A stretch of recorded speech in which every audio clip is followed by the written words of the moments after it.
WhatsApp guys, I hope आप सभी लोग ठीक हो गए। आज की वीडियो में हम बात करेंगे कि क्या रीजंस है जिस वजह से लोगों का वेट नहीं बढ़ता है और किन बातों का आपको ध्यान रखना चाहिए जिसके साथ आप आसानी से वेट को बढ़ा सकते हो। तो चलो यार, इस वीडियो को शुरू करते हैं। Like a Hellcat.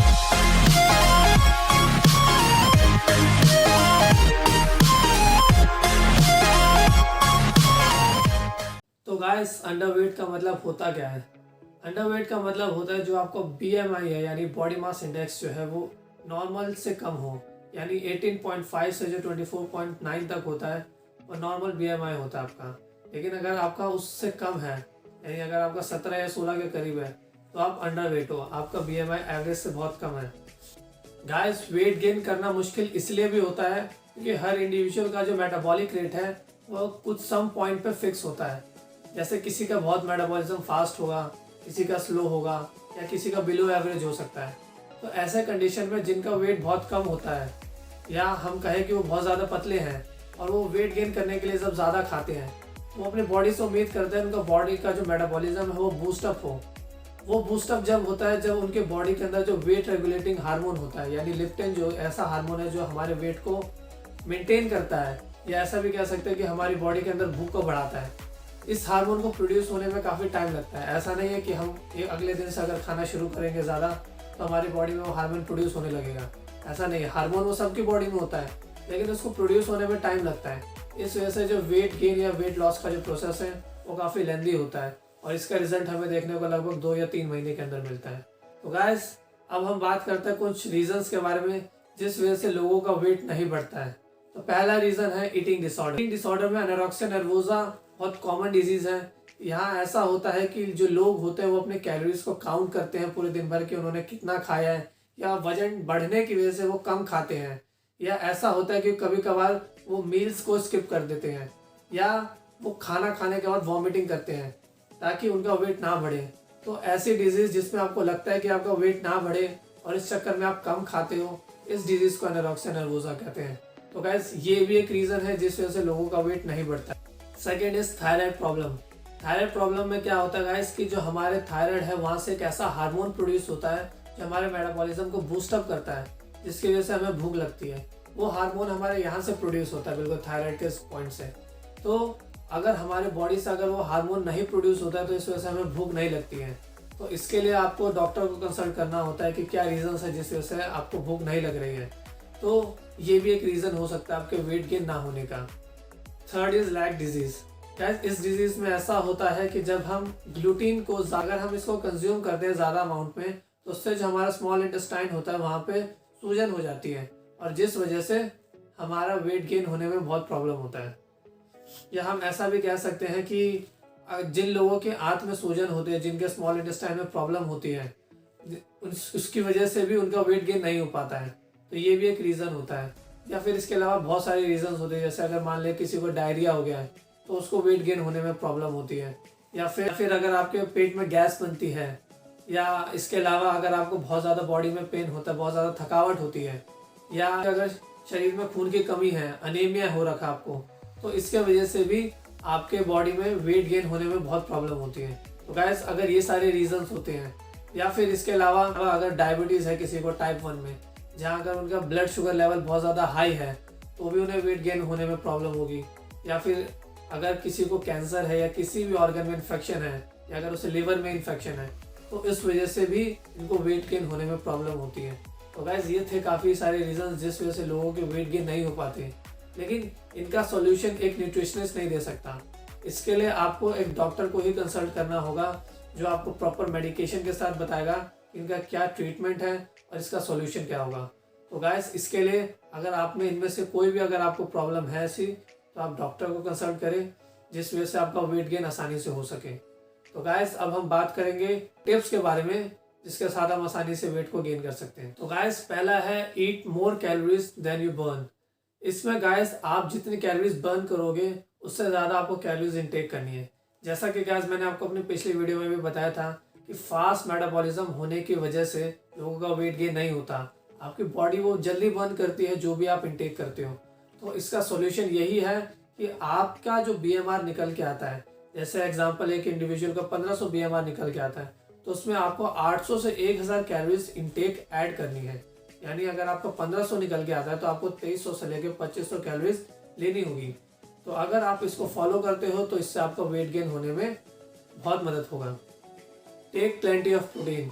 Guys, protein की रिक्वायरमेंट बहुत ज़्यादा होती है बॉडी को, क्योंकि जो हमारे मसल्स हैं वो प्रोटीन से बिल्डअप होते हैं।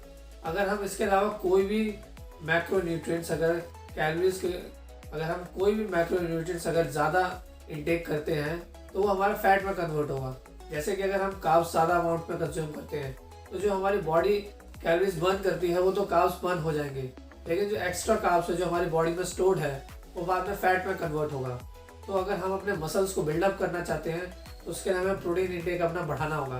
तो गाइस, हमें प्रोटीन कितना लेना है, तो हमारा जो भी वेट है, जैसे अगर मेरा वेट 50 kg है तो उसमें हमें 1.5 से 2 ग्राम पर केजी मुझे अपना इंटेक प्रोटीन बढ़ाना होगा। तो अगर मेरा वेट 50 kg है तो मैं 75 से लेके 100 ग्राम प्रोटीन इंटेक लेना होगा। तो आप इसके अकॉर्डिंग अपना प्रोटीन इंटेक काउंट अप कर सकते हो। अगर आप चाहे तो, वैसे मैं किसी भी सप्लीमेंट को सजेस्ट नहीं करूँगा, लेकिन आप चाहे तो इस प्रोटीन को कंज्यूम कर सकते हैं। ये हॉर्लिक्स का प्रोटीन प्लस है और आपके बजट के अंदर भी रहेगा। ऑलमोस्ट 500 रुपीज़ के अंदर आपको 400 ग्राम का मिल जाएगा। तो अगर आप चाहे तो इस सप्लीमेंट को भी ले सकते हैं। या ऐसे बहुत से फूड सप्लीमेंट्स हैं जिसके थ्रू आप प्रोटीन कंज्यूम कर सकते हैं, जैसे कि चिकन हो गया, मटन हो गया, एग्स हो गए। या अगर आप अगर आप वेजिटेरियन हैं तो आप चाहे तो दाल ले सकते हैं, सोयाबीन ले सकते हैं, सोया चाप खा सकते हैं। गाइस, सोया चाप में ऑलमोस्ट किसी भी सप्लीमेंट के मुकाबले सबसे ज़्यादा प्रोटीन होता है। तो अगर आप चाहे तो सोया चाप या सोयाबीन को कंज्यूम कर सकते हैं, या किसी भी दाल को कंज्यूम कर सकते हैं, जो कि बहुत बेस्ट है। या अगर आप चाहे तो कोई भी डेयरी प्रोडक्ट, चीज़, मिल्क, आप दही, इन सब को आप कंज्यूम कर सकते हैं। तीसरा है ईट फूड यू लाइक। आप वही खाना खाएं जो आपको पसंद हो। क्योंकि ऐसा नहीं आप वेट गेन के दौरान आप पहले ज़्यादा खाना शुरू करोगे क्योंकि आपका वेट पहले कम है, लेकिन आप ज़बरदस्ती अगर उन फूड को खाते हो जो आपको पसंद नहीं है तो आप कुछ टाइम तो खाओगे, लेकिन उसके बाद धीरे धीरे आपका मन खाने का नहीं करेगा। क्योंकि आपको वो खाना पसंद नहीं है। तो ज़बरदस्ती में खाया हुआ आपकी बॉडी में लगेगा भी नहीं। तो आप उन्हीं खाने को खाओ जिसमें आपका इंटरेस्ट है, जो आपका फेवरेट है, जिसमें आपको टेस्टी फील होता है, जो आपके हेल्थ के लिए भी अच्छा है और टेस्ट में भी आपको अच्छा लगता है। तो उन फूड को अगर आप खाओगे तो उससे आपका जो रिजल्ट है वो अच्छा आपको देखने को मिलेगा। गाइस, चौथा है कि आपको एक्सरसाइज करना ज़रूरी है। अगर आप चाहो तो जिम जाके भी वर्कआउट कर सकते हो। जिम में आपको किस टाइप का वर्कआउट करना है, तो आपको वेट हैवी लिफ्ट करना है। वेट हैवी लिफ्ट करना है और रेपिटेशंस आपको कम लगाने हैं, ताकि आप अपने मसल्स की ग्रोथ कर सको। हैवी वेट लिफ्ट करोगे आपके मसल्स फाइबर्स ब्रेक डाउन होंगे और उसके बाद जब आप न्यूट्रिशन लोगे तो आपकी मसल ग्रोथ होगी। तो इसलिए आप वेट लिफ्टिंग करें। लेकिन वेट लिफ्टिंग का मतलब ये नहीं है कि आप जाते ही पहले डे 1 से ज़्यादा हैवी वेट उठाना शुरू करें। स्टार्ट आप लाइटर से करेंगे, धीरे धीरे आप वेट को बढ़ाएंगे। Next is take more carbohydrate. Guys, carbohydrate बहुत इंपॉर्टेंट है अगर आप अपने वेट को गेन करना चाहते हो। कार्बोहाइड्रेट आपको कितना लेना है, तो कार्बोहाइड्रेट जो है आपको ऑलमोस्ट आपका जो भी बॉडी वेट है उसका 4 टाइम्स आपको लेना है।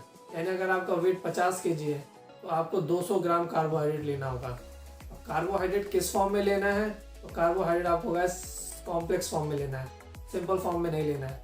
कॉम्प्लेक्स आप ज़्यादा कंज्यूम करें, सिंपल काम से आप बहुत कम कंज्यूम करें। सिंपल में आपके जो भी बनाना हो गए, मिल्क हो गया, इसको आपको कम कंज्यूम करना है, क्योंकि ये आपको एनर्जी तो देगा लेकिन एक कम समय के लिए देगा। आपका ग्लाइसेमिक इंडेक्स बढ़ेगा फिर एकदम से घटेगा। लेकिन आपको ऐसे फूड की रिक्वायरमेंट है जो आपको लॉन्ग टर्म एनर्जी दें, लंबे समय तक दें। उसके लिए आपको कॉम्प्लेक्स कार्बोहाइड्रेट की रिक्वायरमेंट होगी। तो इसलिए आपको आपका जो भी बॉडी वेट है उसका 4 टाइम्स आपको कॉम्प्लेक्स कार्बोहाइड्रेट लेना होगा। Next is take 5 to 6 meals. क्योंकि आप अपने कैलोरीज को बढ़ा रहे हो तो आप ज़्यादा कैलोरीज आप 2 या 3 मील्स में कंज्यूम नहीं कर सकते। तो इसके लिए आपको अपनी मील्स बढ़ानी होगी। आपको अगर मान लेते हैं कि अगर आपको लगभग 2500 कैलोरीज कंज्यूम करनी है तो आप 2500 कैलोरीज को 3 मील्स में कंज्यूम नहीं कर सकते हैं। तो इसके लिए आपको 5 to 6 पोर्शन में डिवाइड करना होगा और लगभग उसके अकॉर्डिंग आपको कैलोरीज अपनी लेनी होगी। बाकी गाइस, आजकल काफ़ी सारे ऐप्स आ गए, जैसे मैंने नीचे डिस्क्रिप्शन में दिया है हेल्दीफाई मी, कैलोरी काउंट्स। आप इसके थ्रू अपने मील्स को अपडेट कर सकते हो और चेक कर सकते हो कि आपको कितनी कैलोरीज लेनी है। आपके वेट के अकॉर्डिंग उसमें मेंशन हो जाएगा। और आप आसानी से कैलकुलेट करके अपनी डाइट को पूरा कर सकते हो। गाइस नेक्स्ट है ड्रिंक लॉट ऑफ वाटर। आपको पूरे दिन भर में लगभग 8 से 10 गिलास पानी पीना होगा। क्यों? क्योंकि हमारे जो मसल्स होते हैं उसमें लगभग 70 to 80% से वाटर ही होता है। तो इसलिए अगर आप अपने मसल्स ग्रोथ करना चाहते हो, अपना वेट गेन करना चाहते हो, तो इसके लिए आपको पानी भी काफ़ी पीना होगा। लेकिन एक बात का ध्यान रखें कि पानी कभी भी खाना खाने से पहले ना पिए, नहीं तो आपकी जो भूख है वो कम हो जाएगी या आप जितनी कैलोरीज कंज्यूम करने वाले थे उतनी कैलोरीज को कंज्यूम नहीं कर पाओगे। कभी भी खाना खाने से एट अ टाइम पहले पानी ना पिए। लास्ट और सबसे इम्पॉर्टेंट है वो ये है कि नींद पूरी लेनी बहुत ज़रूरी है। काफ़ी लोग डाइट तो अच्छी लेते हैं लेकिन नींद कम लेते हैं। रात को 11 या 12 बजे तक जाग रहे हैं या सुबह जल्दी उठ रहे हैं या सुबह लेट उठ रहे हैं। तो ऐसे में क्या होता है, जो आपकी बॉडी है वो सुबह कैटाबॉलिक कंडीशन में चली जाती है। और क्योंकि बॉडी को कुछ रिक्वायरमेंट होता है फूड का और आप अपनी बॉडी को फीड नहीं करते हो, तो उस दौरान आपकी जो बॉडी है वो प्रोटीन को कार्बोहाइड्रेट के फॉर्म में कन्वर्ट करती है पहले और फिर आपकी बॉडी को एनर्जी देती है। जब वो कैटाबॉलिक कंडीशन में जाती है तो उससे आपके मसल लॉस होते हैं, जिस वजह से आप पतले के पतले रहते हो। तो इसलिए आपको सुबह भी उठना ज़रूरी है और उसी के साथ जल्दी डाइट भी लेना पड़ेगा। गाइस एक और इम्पॉर्टेंट बात, अगर आप अल्कोहल कंज्यूम करते हो या स्मोकिंग करते हो तो ये भी एक और रीज़न है जिस वजह से आपका वेट गेन नहीं होता। काफ़ी लोग ड्रिंकिंग तो करते हैं लेकिन सिर्फ ड्रिंक करने से कभी उनका सिर्फ पेट बाहर आता है, अपर बॉडी थिन रहती है। इसलिए काफ़ी लोग जो ड्रिंक करते हैं वो ड्रिंक करने से पहले नॉन वेज कंज्यूम करते हैं ताकि उनका वेट गेन हो सके। इसलिए अगर आप ड्रिंकिंग करते हो तो आपको ड्रिंकिंग अवॉइड करना है, अगर आप स्मोकिंग करते हो तो आपको स्मोकिंग अवॉइड करना है ताकि आपका वेट गेन आसानी से हो सके। तो गाइस ये थे कुछ इंपॉर्टेंट टिप्स और रीज़न जिस वजह से लोगों के वेट गेन नहीं होते और जिन बातों का आपको ध्यान रखना है जिसके साथ आप आसानी से वेट गेन कर सकते हो। तो गाइस अगर ये वीडियो आपको अच्छी लगे तो प्लीज़ इस वीडियो को लाइक करें, ज़्यादा से ज़्यादा शेयर करें, नए हो तो प्लीज़ यार इस चैनल को सब्सक्राइब करें।